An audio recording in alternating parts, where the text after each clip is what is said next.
आम्ही तशी तयारी केली पण तू पळून गेलास. अरे थरथरतोस काय असा? मी खूप घाबरून गेलोय महाराज.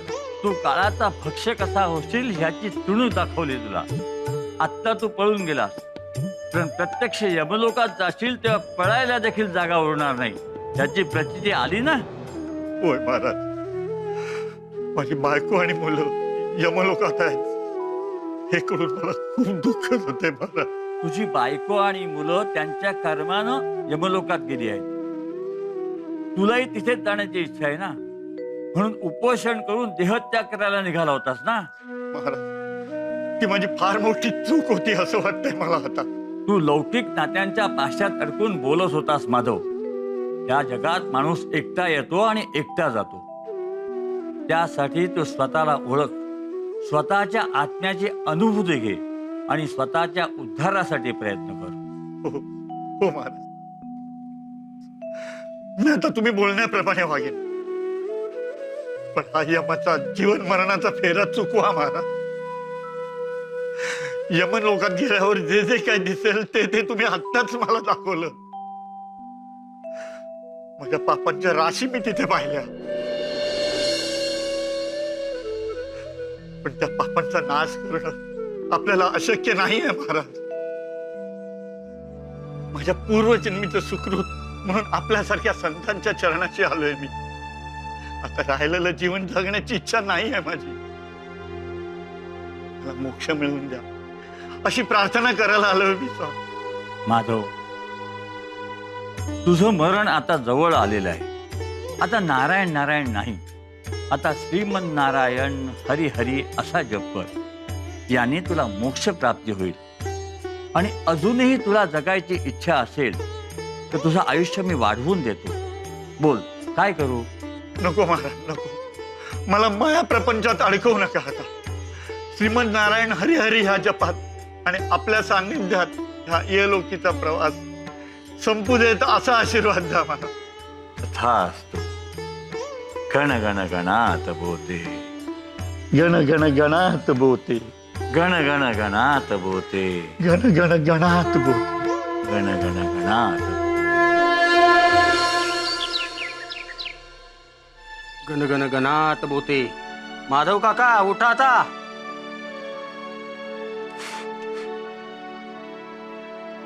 ओ माधव काका, अहो उठा, सकाळ झाली. तुकाराम आता झाडलोट करायला येईल. ओ माधव काका. माधव काका,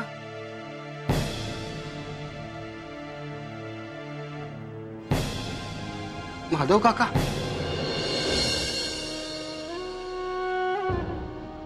महाराजांनी माधववर कृपा केली. त्यास जन्म मरणाच्या चक्रातून सोडवले. त्याच्या पापाचा नाश केला. महाराजांनी माधवला ब्रह्मसाक्षात्कार करवून दिला आणि अशा प्रकारे माधवने इहलोकीचा त्याग केला. गण गण गणात बोते, गण गण गणात बोते.